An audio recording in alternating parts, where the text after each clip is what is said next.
നമ്മുടെ അടുത്ത നീക്കം എന്താണെന്ന് സ്വന്തം നിഴലിനോട് പോലും പറയരുത്. രാവിലെ മുന്നിൽ നിൽക്കുന്ന നിഴൽ പോലും കുറഞ്ഞ സമയം കൊണ്ട് പുറകോട്ട് തെന്നിമാറും. അറിയുന്നതെല്ലാം പറയരുത്. പറയുന്നതിനെ കുറിച്ച് വ്യക്തമായ ബോധം വേണം. വാക്കുകൾ സൂക്ഷിച്ചാവണം. എല്ലാം എല്ലാവരോടും പറയരുത്. ചിലത് ചിലരോട് മാത്രം. ചിലത് തീരെ പറയാതിരിക്കുക. രഹസ്യം രഹസ്യമായി സൂക്ഷിക്കുക.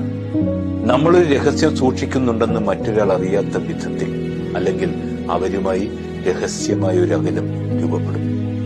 രഹസ്യം കൈവശം വെച്ചാൽ അത് നമ്മളെ സംരക്ഷിക്കും. പുറത്തുവിട്ടാൽ അത് നമ്മളെ പരീക്ഷിക്കും. സ്വപ്നങ്ങൾ വിജയിക്കണമെങ്കിൽ അവയെ ശബ്ദമാക്കാതെ പ്രവൃത്തിയിലാക്കുക. ജീവിതത്തിലെ വലിയ വിജയങ്ങൾ പലപ്പോഴും രഹസ്യമായി വളർന്നു വരുന്നതാണ്. നിശബ്ദതയിൽ സൂക്ഷിച്ച രഹസ്യമാണ് വിജയത്തിന്റെ കരുത്ത്.